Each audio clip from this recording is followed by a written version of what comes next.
back again in the military, and you know, I don't know if you know anything about this, but when lieutenants, I was a second lieutenant, when lieutenants come to their first line unit, and I was in a combat arms unit, I was in tanks, though you have the education, and in my case I had a little bit of a background because I was enlisted in the Marines, so it helped me. When I joined the Army and I went through ROTC and I became a tank commander in my first unit at Fort Hood, 2nd Armored Division. When second lieutenants come to their units, the NCOs, the non-commissioned officers, the sergeants, the staff sergeants, the gunnies, the chiefs in the Navy or Coast Guard, they've been in 10 and 15 years. They know stuff. When you come in as an ensign or a second lieutenant, it's like, you don't know squat. You know book stuff. Okay, you went to RS. Okay, you jumped out of airplanes. Ooh. Now, sir, we're going to try and keep you alive so you keep us alive. Amen. And so there's this fine line with being a leader, yet you really have to submit yourself to the NCOs so that you can learn to live to fight another day, so you can become the leader that you need to be. How many has ever heard this? A rising tide floats all boats.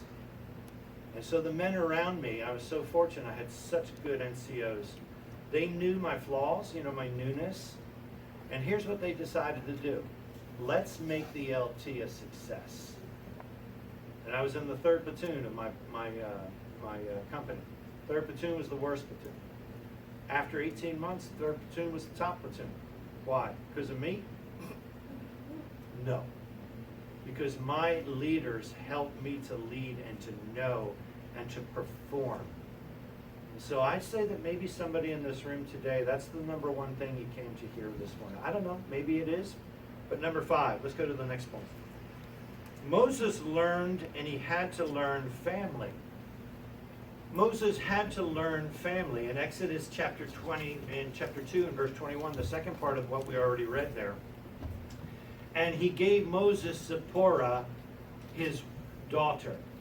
Zipporah. I love that name. How come we don't see daughters named Zipporah anymore? It's a tremendous name. Moses married the daughter of the priest of Midian. And do you remember how many children she bore Moses?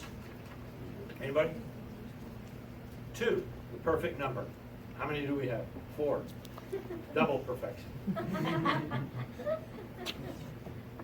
The best perfection. A boy and a girl. Ah, we're done. You ever hear that? Ah, we're done. Boy and a girl. Who said you're done? You said you're done. Anyway, I won't get into that message. The New Testament shepherd, or the bishop, or what we call now the pastor, had to be married and had to have children in subjection. So point number 4 is subjection. Point number 5 is the family. And Moses was the prince of Egypt, and he had no family. And I'm glad he got out of there, because he was probably going to link up and marry some type of an Egyptian woman. Hello? And in fact, Zipporah, well, we'll go into that. Though I recognize that spiritual leaders have in some cases, like I'm a spiritual leader, Chandra is a spiritual leader, Sunday school teachers are spiritual leaders. And the truth is, I understand that sometimes, you know, some of the kids go wayward. You know, I understand that. But the truth is simply this, that even lay people in the church, laymen, lay women in the church that don't have a Sunday school class or some type of a leadership role, you too have a responsibility for having children that are in subjection. And Moses needed a family, and for that family to demonstrate a life. You know, demonstration is a very big part of what we do as a Christian. We come to church, we hear a message, oh cool, I got that point, this one really stood up, bam, got it. That's what I need to work on. And now you need to demonstrate. Can I ask you a question? What are tests at the end or some period of instruction when you're in college or whatever? You have a test. My son's going to take the real estate license test. Why is there a test at the end of the study? Why? It's to demonstrate you have some level of understanding and proficiency. You know what your marriage is? It's a test. You must demonstrate. A husband is to love his wife unconditionally. Unconditionally. It's a test. What is a work when you get hired? What is that? It's a test. Everything is a demonstration. Why do you think Christians get so stressed out? Because they know they're on they know people are watching. What other group is getting persecuted? Are Islamic people getting persecuted in America? Around the world? No. How about atheists? No. How about Buddhists? No. How about Taoists? No. How about Jews? How about Christians? How about Judeo-Christians? Test.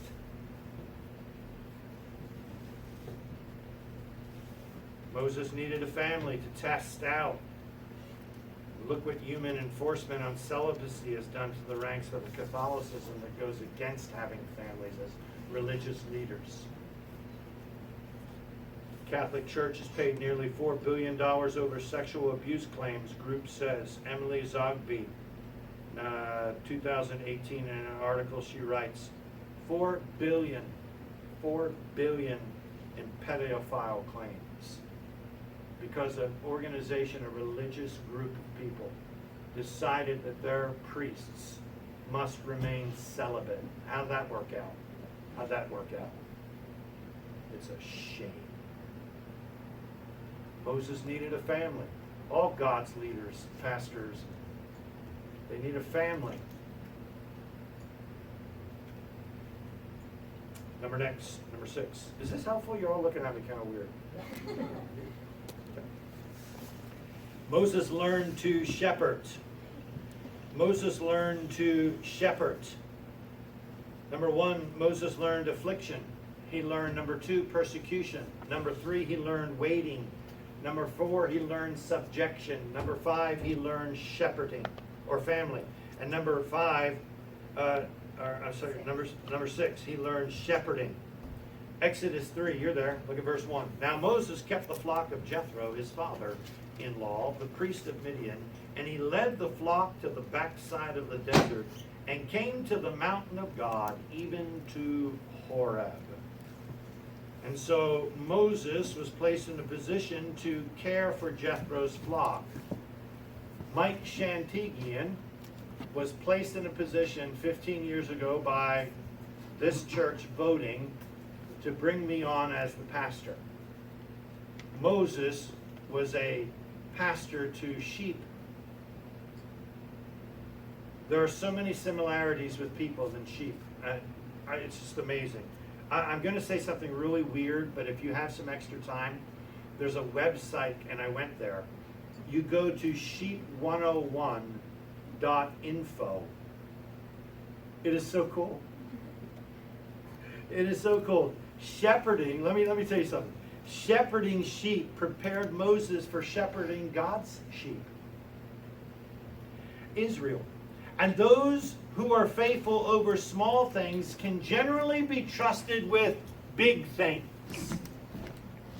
Pastor, I'm only a greeter. It's a stepping stone to being an usher, to being a Sunday school teacher, to being a missions director, to being an outreach coordinator, to being a missionary, to being a pastor, to being a pastor's wife, to being you name it. You do the little things because it demonstrates, it tests you out for bigger things. Listen to this. Following the leader as a shepherd. Sheep have a strong instinct to follow the sheep in front of them. Listen. When one sheep decides to go somewhere, the rest of the flock normally follows. Even if it is not a good decision. For example, sheep will follow each other to slaughter. If one sheep jumps over a cliff, the others are likely to follow. Did you know that? It's hardwired into them. follow the one before you. Listen to this. Even from birth, lambs are conditioned to follow the older members of the flock. This instinct is hardwired into the sheep. It's not something they think about. It's muscle memory. They don't even think about it. I wonder if I should go that way instead of over the cliff. They don't even think about it. They follow. They follow. They follow. Moses saw the hundreds over the course of 40 years, the hundreds of possible threats to his flock. And he mastered animal husbandry. You read through the book of Exodus, you'll see that he crossed I don't know if it's pollinated. I think that has to do with plants. But he crossed the different genes with the animals, and he made these animals to be super optimized. These sheep were the ones that could go to the backside of the desert.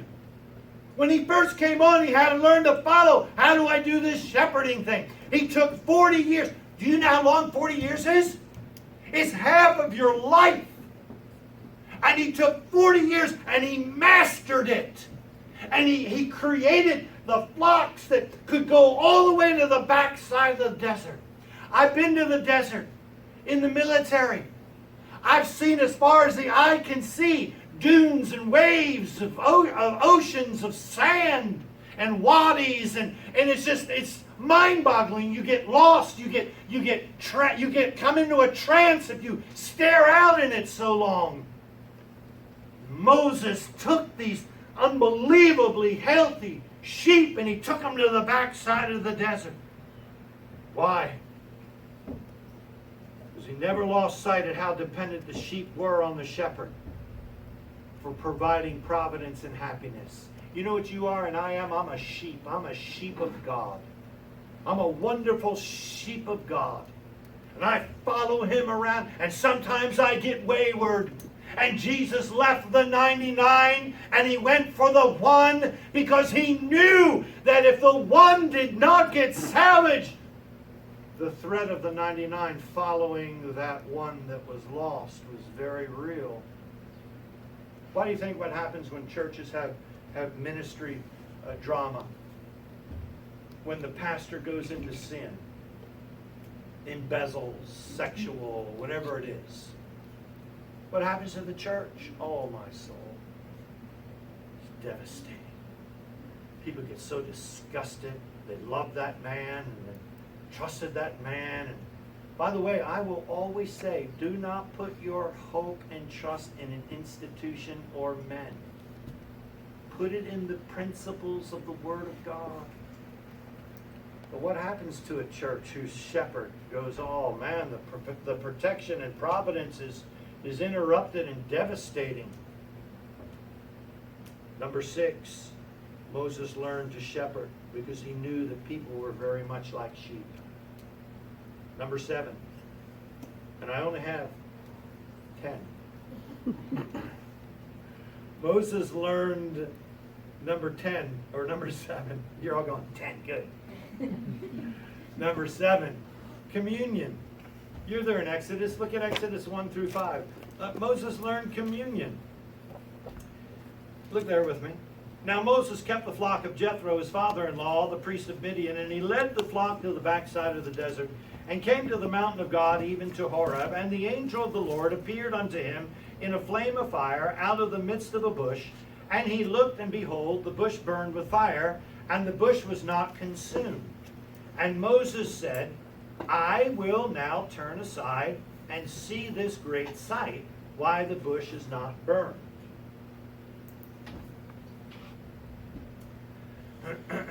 And when the Lord saw that he turned aside to see, God called unto him out of the midst of the bush, and said, Moses, Moses. And he said, Here am I. And he said, Draw not nigh hither. Put off thy shoes from off thy feet, for the place whereon thou standest is holy ground.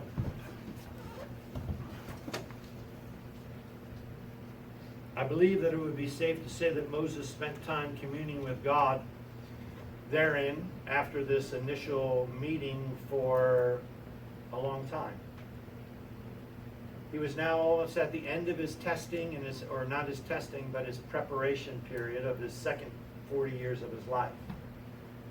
He had mastered everything. He was now going to go into his next and final 40 years of living, and that was the demonstration of what God was asking him to do. And so I believe that in the backside of the desert, much as the manner of David writing in the 23rd Psalm while tending his father's sheep, look what David wrote in the 23rd Psalm. You know it. The Lord is my shepherd.